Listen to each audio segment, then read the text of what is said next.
Hi guys, how are you? Hope you're good. I'm wearing a sweater called Deco Windshield Repair because I used to repair window chips in people's windshields of their cars. It's also raining today, so it's a little bit of a drowsy day out there. I hope we have better weather tomorrow. I think we're supposed to. All right, Frindle. Chapter 3. Let's find out what Nick is up to. It's called The Question. The first day of school was always getting acquainted day. Books were passed out and there was a lot of chatter. Everyone asked, "What did you do over the summer?"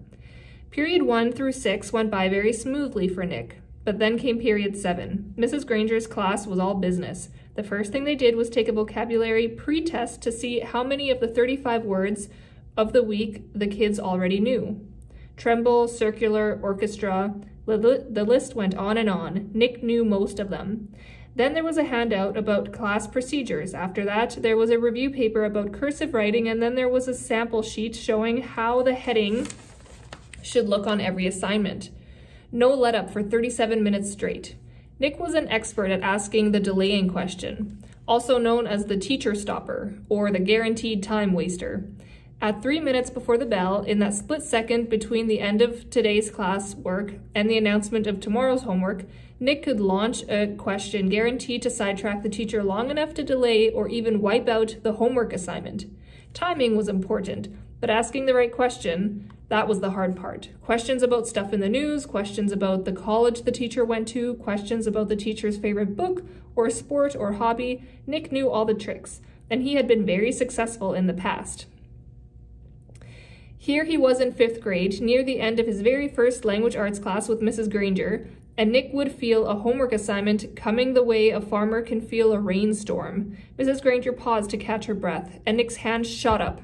She glanced down at her seating chart and then up at him. Her sharp gray eyes were not even turned up to half power. "Yes, Nicholas?" "Mrs. Granger, you have so many dictionaries in this room, and that one especially. Where did you get all those words? Where did all those words come from? Did they just get copied from other dictionaries? It sure is a big book." It was a perfect thought-out grenade. Kapow! Several kids smiled, and a few peeked at the clock. Nick was famous for this, and the whole class knew what he was doing. Unfortunately, so did Mrs. Granger. She hesitated for a moment and gave Nick a smile that was just a little too sweet to be real. Her eyes were the color of a thundercloud. "Why, what an interesting question, Nicholas. I could talk about that for hours, I bet." She glanced about the classroom. "Do the rest of you want to know too?" Everyone nodded yes. "Well then, Nicholas, will you do some research on that subject and give a little oral report to the class? If you find out the answer yourself, it will mean so much more than if I just told you. Please have your report ready for our next class."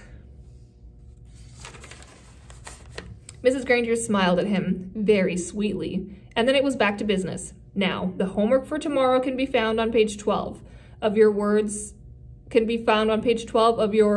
Alive book." Nick barely heard the assignment. His heart was pounding. He felt small, very small. He could feel the tops of his ears glowing red. A complete shutdown, an extra assignment, and probably a little black mark next to his name on the seating chart.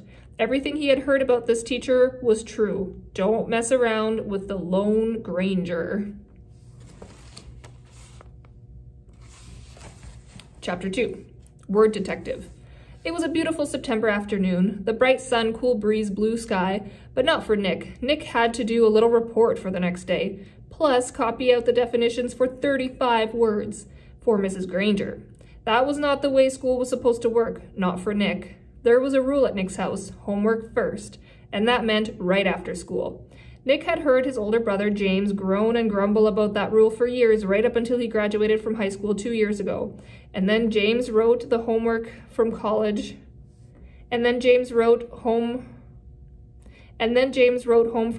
after his first semester and said, "My grades are looking great, because when I came here, I already knew how to put things first."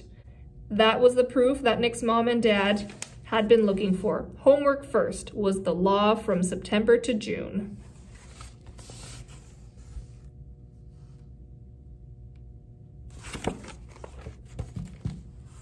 This had hardly ever bothered Nick before because he hardly ever had homework. Oh, sure. He looked over his spelling words on Thursday nights, and there had been a few short book reports in 4th grade, but other than that, nothing. Up until now, schoolwork never spilled into any of his free time. Thanks to Mrs. Granger, those days were gone. First, he looked up the definitions in the brand new red dictionary that his mom had bought, because Mrs. Granger had told her to. It almost took an hour. He could hear the baseball game in John's backyard down the street, yelling and shouting, and every few minutes the sharp crack of the bat connecting with the pitch. But he had a report to do for Mrs. Granger. Nick looked at the very front of the dictionary. There was an introduction to the book called Words and Their Origins. Perfect, Nick thought. It was just what he needed to do his report. It would be all over in a few minutes. Nick could already feel the sun and the breeze on his face as he ran outside to play, homework all done.